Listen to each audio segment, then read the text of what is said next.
análisis, comentarios y toda la información relacionada con el mundo cooperativo. 30 minutos con los personajes que hacen posible un mundo mejor. Gestión solidaria. Lo nuestro, lo nuestro. La discusión nacional es si los bancos están funcionando de manera correcta, si el sector financiero está acatando las medidas que le ha pedido el país para irrigar la suficiente economía, los suficientes recursos a la economía. El gobierno nacional ha entregado cualquier cantidad de dinero. A partir de mañana entrarán otros 9 billones de pesos debido a una reducción del encaje. Y precisamente para hablar de estos temas y de muchos más, tenemos a don Osvaldo León Gómez, gerente de Confiar. Don Osvaldo, buenos días. Bueno, muy buenos días. Gustoso de estar pues aquí compartiendo con ustedes algunas opiniones. ¿Cómo amanece Medellín? Muy bien, un poco frío pues en contraste a lo que habíamos tenido en estos días, unos días muy soleados, bonitos, pues de anuncio de primavera. Pero bueno, también hay que interpretar que los días grises pueden ser días luminosos si los miramos en otro contexto. Y para empezar, doctor, con este programa, pongámoslos en ese tono, pues en esa concesión metafórica, que los días grises pueden ser luminosos si los miramos en otro contexto. Claro, lo importante es lo que irradia el corazón. Así es. Y corazón tiene relación con COVID y con cooperación y con conciencia, bueno.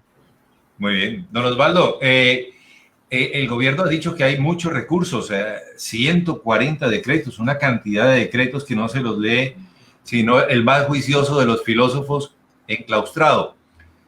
¿Ustedes cómo ven la situación?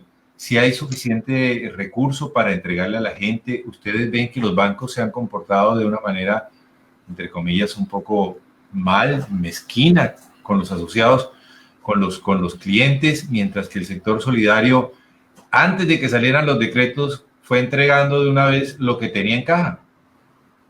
Bueno, lo primero que hay que decir es que tanta norma nos enreda y nos complejiza. Eso es una expresión clara y contundente de un Estado santanderista, pues como ha sido la lógica de nuestra cultura y mucho más hoy en el mundo del riesgo, y que cada quien puede, más los gobiernos, para poder dar pasos seguros, pues estar señalando el código y la norma como una manera pues de poder avanzar. Es una situación bastante compleja. Yo incluso que participo de algunos grupos del sector cooperativo, de algunos gerentes y personas que tienen posturas de liderazgo, veo pues que el entramado de la relación y la conversación son básicamente las normas. Eso como un comentario general. Y lo otro que hay que decir es que desde el punto de vista de lo que es la idea que tiene el común de la gente con relación a la banca, es que hay una gran distancia, porque generalmente todas estas normas que se han venido disponiendo por parte del Gobierno Nacional a través del Ministerio de Hacienda y el Banco de la República buscan generar liquidez, pero una liquidez que se queda muy, digamos, en el escenario de la gran empresa, de los grandes capitales, donde supuestamente hay menos riesgos y desafortunadamente muy pocos recursos de estos bajan a la base de la pirámide. Y en este orden de ideas hay que entender que el cooperativismo hace parte de la base de la pirámide, y desafortunadamente muchos de los recursos de la banca de segundo piso, me refiero a Bancoldes, Finagro y Findeter, llegan de manera muy reducida a las cooperativas, especialmente las de ahorro y crédito. Un poco más de estos recursos llegan a las cooperativas financieras, producto pues de la experiencia que se tiene de ser entidades con un nivel de supervisión mayor, en este caso la superintendencia financiera, y que además pues tienen la connotación de ser cooperativas financieras, establecimientos de crédito, que esto facilita de alguna manera pues poder acceder a muchos de estos recursos que no están llegando ni a las cooperativas pequeñas, ni mucho menos al emprendedor que toca las puertas de un banco para buscar de qué manera se le dan recursos para reflotar, no solamente desde el punto de vista de su emprendimiento, sino para poder tener cómo atender incluso necesidades inmediatas de su consumo diario. Don Osvaldo, con la salida del primer decreto, de los primeros, el más famoso fue el 444, 440, algo así, 444, donde se le daban algunas disposiciones al sector financiero y se interpretaba que ahí entre algún renglón estaban las cooperativas financieras de ahorro y crédito y los bancos cooperativos. ¿Esos recursos, interpretando su respuesta anterior, no han llegado? No, esos recursos no han llegado, esos recursos se han quedado pues en uno de los escenarios más del mundo financiero superior, y en la medida que eso ha ido avanzando pues han salido otras disposiciones específicas de más recursos, pero que cuando el sector cooperativo intenta acceder difícilmente va a encontrar respuesta. En esto hemos estado insistiéndole mucho a la Confederación Colombiana de Cooperativas que interceda ante el alto gobierno para que se definan incluso cupos específicos de redescuento para el sector cooperativo, porque en una acción individual de las cooperativas tocando la puerta de estas entidades difícilmente se va a encontrar una respuesta. Yo me imaginaría pues que deberíamos devolver a lo que en el pasado tuvimos como sector cooperativo, de unos cupos asignados que eran administrados por los entes de segundo grado, que en este caso, para hacer un símil, pues sería el Banco Central, que debería tener un cupo especial para irradiarlo al conjunto de las cooperativas de ahorro y crédito, porque vuelvo y reitero, las financieras tenemos un poco más de capacidad en nuestra condición de ser establecimientos de crédito y vigilados por la Superintendencia Financiera. Siguiendo en el mismo orden, si no hubo recursos del grueso, del dinero grueso que iba a dar el gobierno nacional, pues de las líneas de redescuento Bancoldex, Finagro y Findeter tampoco.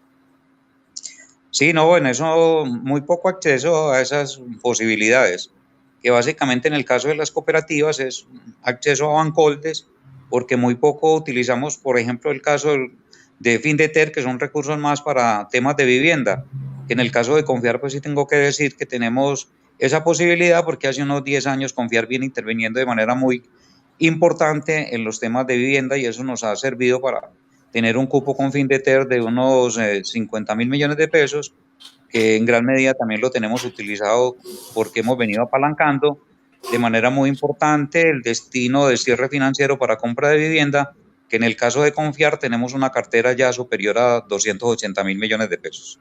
Doctor Osvaldo, o sea que les tocó, y vuelvo, insisto en la primera pregunta, les tocó bandearse solos.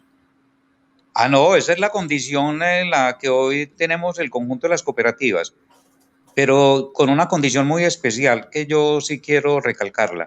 La condición que hoy tiene el movimiento cooperativo, independientemente de la coyuntura del COVID, que es una coyuntura estructural paralizante, es muy distinta a la crisis de los años 98, un poco más del 2000, porque teníamos un problema gravísimo de liquidez. Yo creo que hoy las condiciones son muy distintas.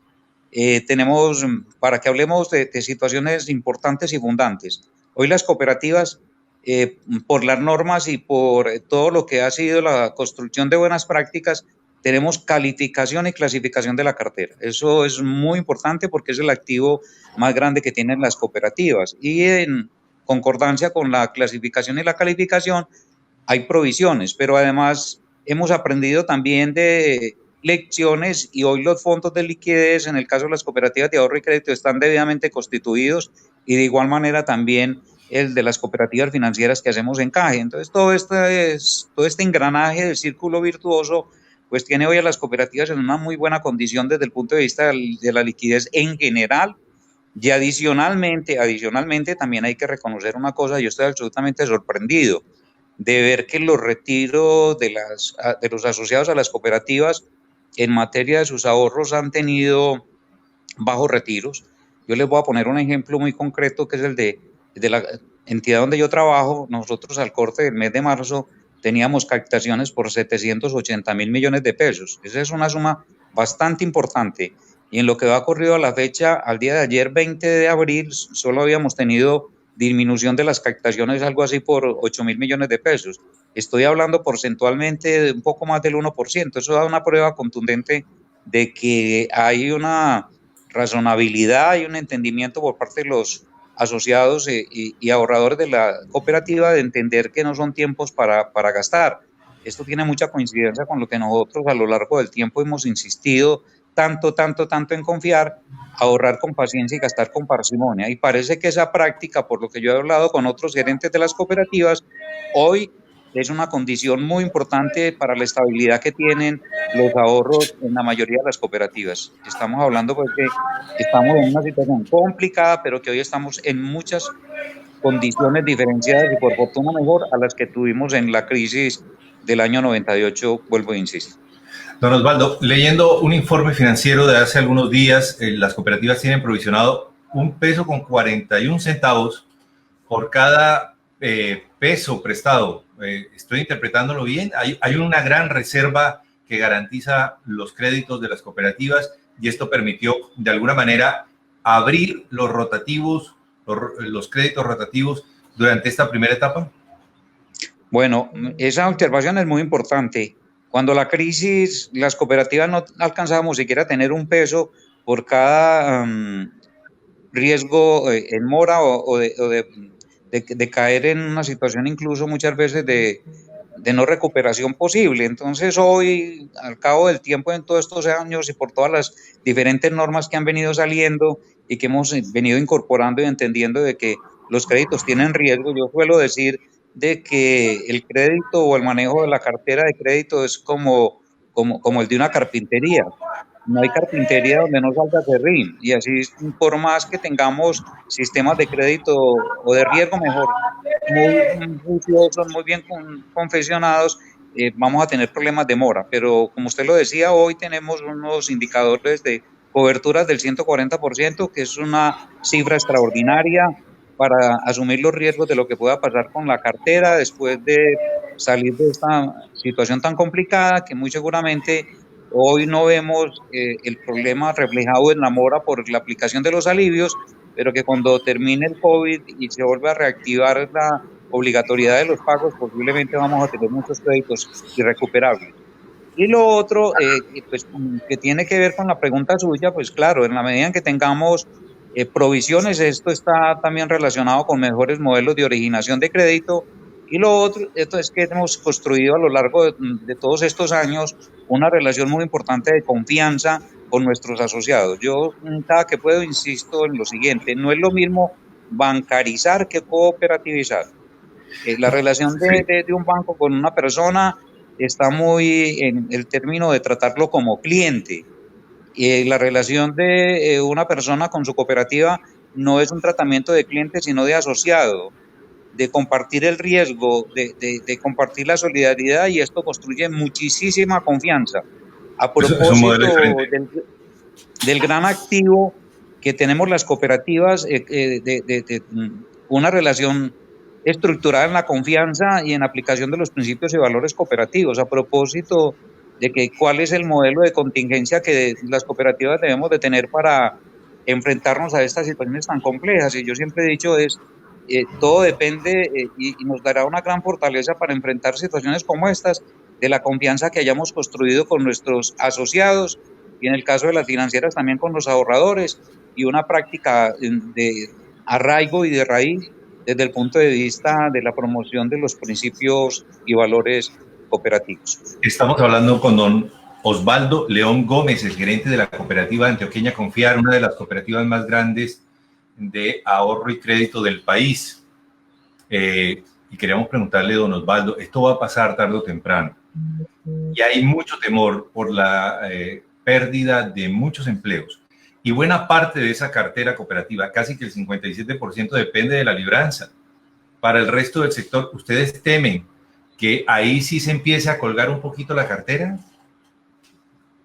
Bueno, lo primero que hay que decir es que la libranza no es garantía absoluta de que no se tengan problemas de morosidad. Muchas empresas han buscado, en el caso nuestro, la posibilidad de que también le apliquemos alivios a sus trabajadores. ¿Y derivado de qué? De que muchos están incluso en licencia no remunerada, o que incluso las empresas de manera unilateral y con dificultades que pueden tener más adelante con la interpretación un poco favorable de las normas del trabajo, ha llevado a que los trabajadores incluso que tienen ingresos fijos porque están vinculados a una empresa también tengan dificultades. Y lo otro que también quiero advertir y señalar es que se nos ha ido la mano, digo yo, con el tema de la libranza. operaciones de crédito de consumo hoy a 10 años, eso no es un buen camino, porque cada que la gente pide aumento de cupo, como no tiene capacidad de pago, lo que hemos hecho es ampliar el plazo, y cada que pasa eso es como ampliar una condena. En consecuencia, ahí tampoco pues tenemos una condición asegurada de que no vamos a tener situaciones de morosidad y en algún caso pues también de siniestralidad. Y a lo otro sumémosle pues los independientes, que es la gran masa laboral del país, que a veces no se considera así, sino que se les da pues un nombre muy particular, emprendedores, pero no, esos son trabajadores independientes, que son la gran mayoría y los que de alguna manera la economía del rebusque pueden generar sus ingresos para sostener sus familias con muchísima precariedad. Entonces son una sumatoria de precariedad, de la precariedad del contrato laboral más la precariedad del rebusque, que hace que los seres humanos estemos, aparte de la fragilidad tan grande, nuestra condición de humanidad, pues también al cabo del tiempo este modelo infernal del neoliberalismo, que también hay que decirlo, nos ha metido en una condición de mucha vulnerabilidad, muy, muy vulnerable pues toda nuestra condición, que nos lleva a que en muchos casos hoy estemos viviendo a propósito de esta otra condición horrible de la pérdida de escenarios que nos puedan proteger en la salud, en lo que yo llamo un camino de agonía, de mucha agonía que se venía consolidando a lo largo del tiempo en estas decisiones que ha venido tomando el mundo del capital, que les interesa mucho su balance y el último renglón del balance, las utilidades, y muy poco les interesa a la gente. En ese orden de ideas, pues las cooperativas tenemos que hacer una práctica completamente distinta y yo cada que puedo digo en la cooperativa que no se les olvide que el balance no abraza, de quien abraza son las personas. Esto Claro. en la intención de que la cooperativa desarrolle productos y servicios que se parezcan a las necesidades de la gente. Si la cooperativa no se parece a la gente, no tiene sentido y no tiene razón de ser. O sea, y la cooperativa tiene que tener en cuenta que no hay que sobreendeudar al asociado. Yo le hago la siguiente pregunta. Bueno, esta pandemia ha servido para que quede en evidencia un montón de cosas. La deficiencia del sistema de salud, que todo el mundo lo decía, que era una verdad voz en cuello. Las deficiencias del Estado en el manejo de recursos y la poca transparencia de algunos de sus administradores. Pero ahora queda en evidencia que somos un país pobre, somos un país sobreendeudado y sin capacidad de sobrevivir más allá de 2 o 3 semanas. Sí, pero no solamente pobre, sino muy inequitativo. No se nos olvide que Colombia es de los países más inequitativos del mundo. En América Latina estamos incluso en un renglón pues más abajito de Haití. Y eso es muy, muy lamentable que no hagamos conciencia de que no somos ni chicha ni limonada, pues los colombianos. Es una condición que está muy animada por el arribismo de la clase media, donde pensamos que la sola posibilidad de obtener a crédito un buen celular y poder ir a comer a un centro comercial con cargo a la tarjeta de créditos, eso es suficiente, pero eso no es suficiente y ha quedado en evidencia de que este es un país muy desigual y que la condición puede agudizarse todavía mucho más porque también han dicho algunos, y yo comparto esa idea, que finalmente se van a morir mucho más, no solamente colombianos, sino ciudadanos en el mundo que hoy están expulsados del sistema del mundo capital en generación de ingresos, se van a morir mucho más ciudadanos por hambre que por COVID, y eso es una situación absolutamente lamentable, y mucho más lamentable pues cuando uno ve que a nivel global hay una serie de decisiones, como por ejemplo que las farmacéuticas no están hoy unidas en un propósito común y solidario para buscar soluciones de medicamentos que alivien esta situación tan compleja de la enfermedad del COVID y otras que puedan llegar. Esa es una demostración muy contundente y paradójica a la vez de que todos los adelantos en la ciencia, en la biotecnología, no sean suficientes para lograr soluciones, no solamente para apagar este incendio, sino para habernos adelantado. Y más cuando en los últimos años se ha hablado tanto de los modelos de riesgo incluso predictivos, apoyados en las tecnologías de inteligencia artificial, de machine learning, y que uno diga, bueno, ¿cómo así que toda esa tecnología para el manejo de los negocios y cómo no se aplica toda esa tecnología y además con un poquito de sentido de humanidad para prevenir una situación tan complicada como la que hoy estamos viviendo? Yo No, aspiro a que después de esto, por lo menos entendamos que la salud no puede seguir siendo un sistema que esté en la órbita de los negocios. ¿Me escucharon bien? Las sí, clínicas como negocios muy pendientes de que las habitaciones para los que puedan pagar tengan muy buena hotelería, porque hoy en el escenario de la salud se habla de cuál es la hotelería de los hospitales y las clínicas. Una hotelería que es tan deficiente, incluso contrasta con las inversiones que hoy están haciendo muchos gobiernos, en este caso el de Bogotá, de adecuar escenarios que han sido fundamentalmente para exposiciones, y es bien paradójico para temas de salud como lo que está pasando pues hoy en Bogotá y en muchos otros lugares del mundo. no, creo que a nosotros nos va a tocar clasificar Corferias. La última pregunta técnica en el tema económico, porque no lo puedo dejar perder en ese punto, y tiene que ver con la tasa de interés. Si el gobierno está garantizando el 90% del préstamo, si hay cualquier cantidad de billones de pesos en la calle para que entreguen el dinero, o sea, hay surtido en la tienda, ¿por qué la tasa no baja? Sigue en 28.43%. Nos levantamos con una tasa pegada al techo y cualquiera que tiene una tarjetita de crédito o que ha tenido algún crédito, pues para ir hoy en día a hacer mercado ya consciente de su situación, se da cuenta que va a pagar casi que un 30% por un mercadito. No, eso es horroroso. No solamente la tasa de tarjeta de crédito, hay una peor. La tasa que se le aplica a los microcréditos. Tasa máxima de usura por encima del 50%, más comisión de pyme, comisión MIPYME del 7% sobre el saldo anticipado anual, más en muchos casos la obligatoriedad de tomar seguros. ¿Saben de cuánto es la tasa de interés de microcrédito? En algunos casos, superior al 80%. Superior al 80%. Yo no me imagino cómo los emprendedores son capaces de enfrentar ese mundo de la tasa de una banca regulada como son los bancos de microfinanzas y adicionalmente poder obtener ganancia para llevar algo a su casa. Esa es la situación pues dramática. Ya usted lo ha dicho, el Fondo Nacional de Garantías ha hecho unos ajustes importantes para afianzar los créditos y darle garantía a los bancos hasta un 90% de la operación. Ojalá que esto sea suficiente para que se jueguen algunos riesgos, no solamente en prestar, sino también bajar la tasa. Yo quiero contarles que en el caso de Confiar, nosotros hemos tenido siempre, con relación a nuestros asociados independientes, una tasa de interés que está por debajo del 20% de efectivo anual. Y en el caso de la tarjeta de crédito también hemos sido muy conscientes de que no podemos aplicar siempre la máxima de usura.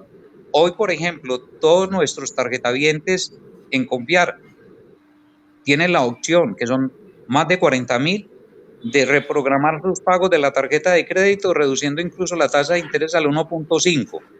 Y todos los usos que hagan en estos casos, sobre todo para necesidades de canasta básica, educación y salud, a una tasa del 1%. Y yo creo que este no solamente es un ejemplo bonito y positivo en el caso de Confiar, sino también de muchas otras cooperativas que tienen estos medios de pago. Que además aprovecho pues para insistir de que a futuro las cooperativas de manera masiva vamos a tener que tener medios de pago de tarjeta de débito y tarjeta crédito y acceso a todo lo que son las transacciones financieras, porque en caso contrario, si no hacemos parte del mundo de la transaccionalidad financiera, como está ocurriendo en este momento, vamos a quedar aislados no solamente en la casa, con la opción incluso un poco perversa del teletrabajo, sino de igual manera aislados en las cooperativas porque estamos incomunicados del mundo macro de la transaccionalidad a través de medios y canales virtuales o digitales. Sospecho que no le gusta el teletrabajo. No, me gusta muy poquito. Yo les decía ahora antes de arrancar que oikos en griego es casa, pero también puede ser caverna, a propósito de Platón.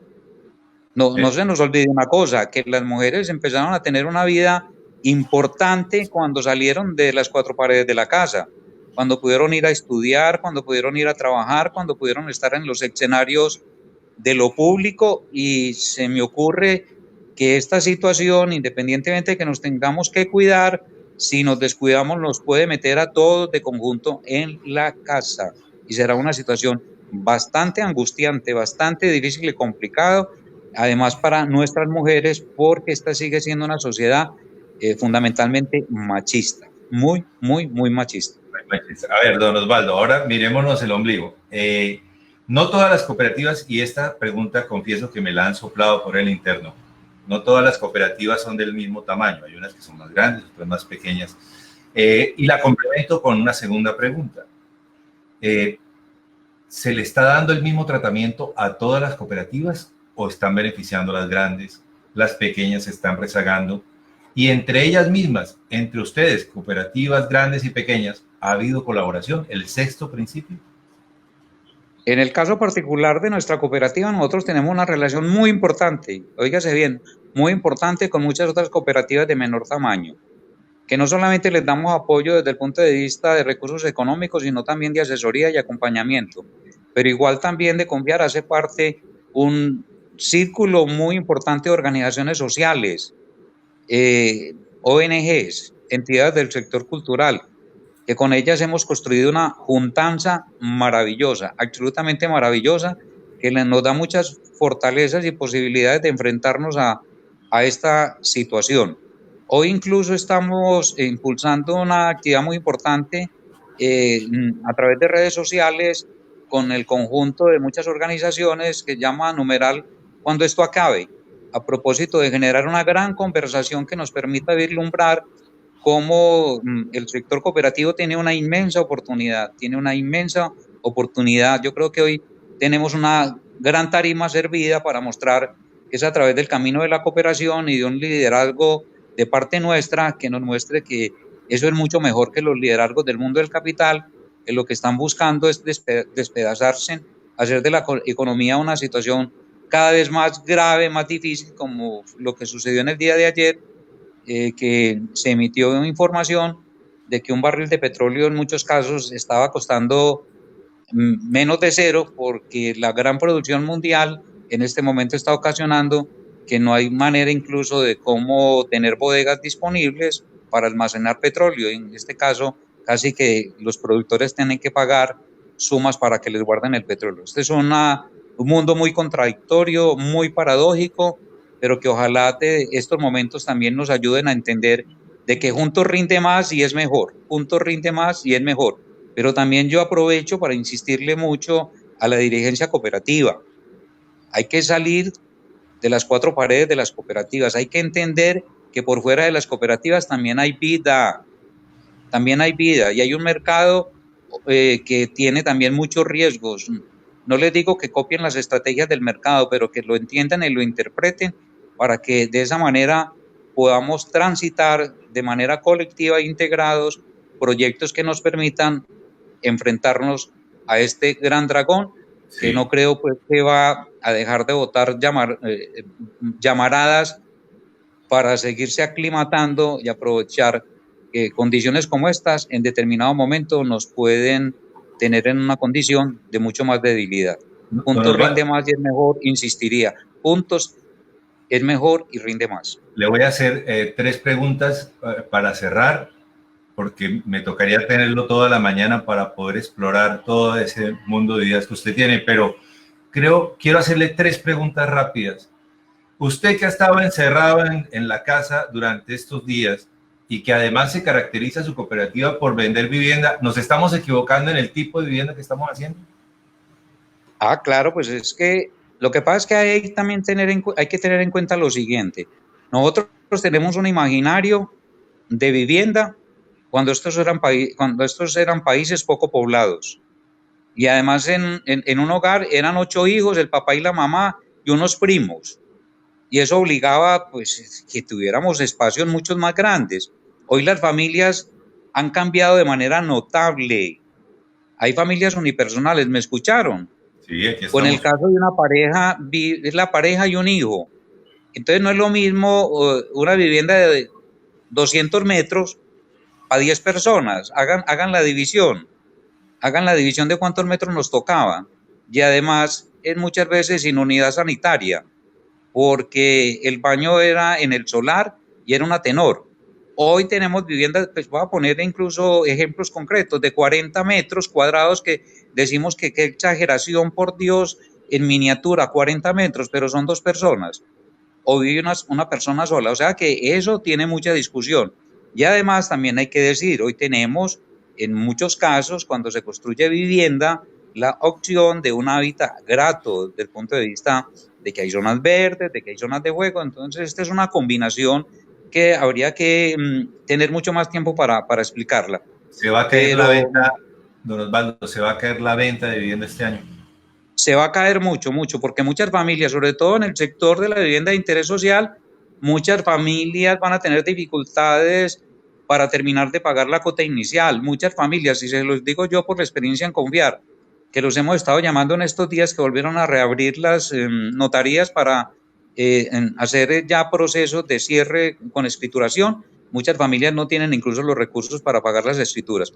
Vamos a entrar en un proceso de mucha lentitud en los diferentes proyectos de vivienda, porque la gente va a quedar con muchas falencias desde el punto de vista económico para poder satisfacer esta necesidad. No obstante, hay que decir que a comienzos de este año el gobierno nacional estaba impulsando de manera muy dura, y ojalá esto se mantenga, la aplicación de subsidios concurrentes para el pago de la cuota inicial, el de la Caja de Compensación Familiar, el del Ministerio de la Vivienda, y en algunos casos también subsidios de los municipios, que esto ayuda mucho. Yo creo que ahí tendremos una tarea muy, muy, muy importante, supremamente importante, de qué podremos hacer a futuro en materia de vivienda. Y ya para finalizar, les quiero decir que el problema no es solamente el espacio de las viviendas, sino la soledad y esta inseguridad pues tan grande que tenemos de qué es lo que va a pasar, y cuál es nuestro futuro. Entonces, reitero, reflexionar, de pensar, conversar mucho a propósito de ¿y qué vamos a hacer cuando esto acabe? ¿Y qué vamos a hacer cuando esto acabe? La última, y esta sí es política, antes de que me cuente lo de la campaña. El gobierno acaba de dar 2 semanitas más de cuarentena, de encierro voluntario. Pero va a permitir que el sector de la construcción funcione. Y usted tiene un montón de obras ahí trabajando. ¿Ustedes le van a arrancar a eso? ¿Van a reactivar las obras? Claro, hay que reactivarlas con las medidas pues, que ya se están recomendando y que además ya las tenemos cuantificadas. Toda la compra de equipos adicionales para proteger los obreros de la construcción implican un costo adicional de unos 150.000 pesos en promedio, todas esas dotaciones, que esto pues nos lo han, el soporte para hablar de estas cifras nos las ha dado Camacol. Entonces vamos a arrancar con las obras y no solamente por una necesidad pues, de tener vivienda para vender, sino porque hay que ser también realistas. La mayoría de estos obreros trabajan con contratistas que al no tener entonces ingresos, porque no están adelantando las obras, y al no tener adelanto de las obras no hay desembolsos de los créditos que tienen los constructores, y en conclusión muchos de estos obreros desde que entramos en este confinamiento no han tenido ingresos, a pesar de que en algunos casos, hablo por Confiar, hemos tenido acompañamiento a los constructores y contratistas para suministrarles algunos recursos que permitan, si no pagar el 100% del salario, que ustedes saben la mayoría son salarios mínimos, sí que tengan unos pequeños auxilios para que palien esta situación tan complicada. O sea que no es gratuito que el gobierno nacional haya cedido, pues porque también hay que reconocerlo, los gremios han presionado de que haya reactivación de algunas actividades económicas, y entre ellas la vivienda es muy importante por la mano de obra que genera. No obstante, también es importante recordar que ahí hay una limitante muy grande, de que hasta 20 obreros en la construcción y con rotación semanal. Yo conozco obras donde hay más de 200 obreros, el 20 son el 10%, entonces también esto va a entrar en mucha lentitud, con actividades muy puntuales, porque una gran construcción en serie, con tanta restricción en la mano de obra, no se podrá desarrollar. Don Osvaldo, muchas gracias. Bueno, a ustedes Una por última esta pregunta. oportunidad. ¿Ese sombrero es barbicio o borsalino? No, nada de eso. Ese es un sombrerito de esos que viene por todo ese desarrollo de lo que es los productos chinos. De lo que vive en Manrique. No los venden en Manrique. Estos son de los que venden ahí en el agache de muchos de los mercados populares. Muchas gracias. Oiga, Don Osvaldo, una cosita aquí. Cuéntenos cómo es la campaña de cuando esto acabe, numeral cuando esto acabe. Bueno, no, con muchos amigos nos hemos reunido para insistir que no solamente debemos de estar pues en función de leer todo lo que nos mandan por redes sociales, incluso algunos autores muy académicos que cada uno viene votando su tesis. Cómo entre nosotros, la gente del común, los asociados de las cooperativas, los que están sintiendo mucho más esta pandemia, empezamos a expresar a partir de nuestras reflexiones qué es lo que estamos sintiendo a propósito de muchos temas, de la solidaridad, de la salud, de la confianza, del confinamiento, de la casa.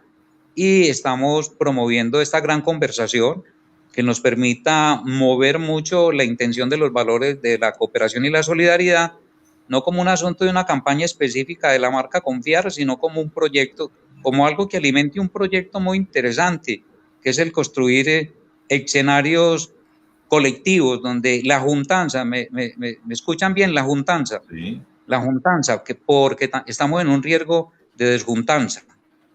¿Cómo la hacemos muy fuerte, muy poderosa, para que apenas esto acabe, tengamos mucho más claridades de cómo nos vamos a enfrentar a un mundo hegemónico del capital que va a tener mucho más tecnología, muchísimo más tecnología, que va a ser mucho más agresivo desde el punto de vista de seguir en ese escenario de competencia por el mundo del petróleo, que ya también tiene pensado cómo intervenir en energías alternativas de manera muy poderosa, y que tiene también pensado que las comunicaciones de Internet van a ser un gran negocio. Yo no me imagino qué pueda pasar en los próximos días en relación a lo que pasaba antes de esta pandemia, que uno se puede dar el lujo de decirle a su operador de Internet que si no me rebajaba el plan, me pasaba para otro. Yo no sé si esa condición la vamos a tener en los próximos meses, cuando puede ser todo lo contrario, que nos aumenten y nos pongan tarifas mucho más altas en los accesos a Internet, que van a ser absolutamente necesarios para poder desarrollar este nuevo mundo de estar comunicados básicamente a partir de estos aparaticos. También se vendrá en gran masa la venta de computadores. ¿Me escucharon bien? Sí, Venta ahora de computadores. vamos a vender computadores. Yo tengo 4 para vender. Eso. Y en contravía de eso, los invito a que promovamos líneas de crédito para otras cosas muy importantes y esenciales en el mundo que tenemos que construir, el que viene. Me sueño que podamos entregar crédito para bicicletas al 0%. Eso sería una maravilla. Y para muchas otras cosas más que nos permitan generar una cultura distinta de relacionamiento en materia de movilidad y respeto por la naturaleza. Muy bien. Don Osvaldo, cuando esto acabe, ¿qué va a hacer usted? No, seguir insistiendo en todas estas cosas, seguir insistiendo en la importancia de la cooperación como un camino de construcción colectiva, insistir en ahorrar con paciencia y gastar con parsimonia, porque este ejercicio nos ha permitido tener conclusiones maravillosas. Más de 22.000 mujeres amas de casa, ¿me escucharon bien? Son asociadas y ahorradoras de Confiar.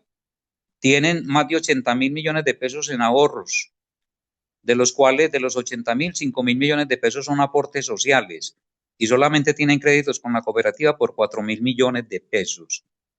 Y estos ahorros han tenido muy baja disminución en esta época de coyuntura. Finalmente, esta masa de captación es como el tarrito que tienen las mamás en la cocina, que lo cuidan y lo guardan para los momentos críticos. Esa es una opción muy importante. Un llamado final a las cooperativas: no olvidar los aportes sociales, no olvidar los aportes sociales. Los hemos olvidado porque los asumimos como un factor del costo del crédito y no los asumimos como la posibilidad de tener autonomía a partir de tener recursos propios. Así que, bueno, vendrán nuevas oportunidades, brechas para saldar, pero si mantenemos la idea de lo cooperativo, la doble O implica una unión muy bonita. Y vuelvo y les insisto, COVID, cooperativismo, confianza, conciencia y corazón empiezan por un juego de palabras que nos tienen que llevar a reflexionar. Don Osvaldo, muchas gracias. Bueno, con todo gusto. Cuídense mucho. Y un llamado final, no perder la capacidad de asombro, por favor. No perder la capacidad de asombro. Aquí nos asombramos todos los días. Muchas gracias, don Osvaldo. Es don Osvaldo León Gómez. Felicidades. Está allá en Medellín. ¿Qué? ¿Cómo? ¿Cuándo? ¿Por qué? La entrevista.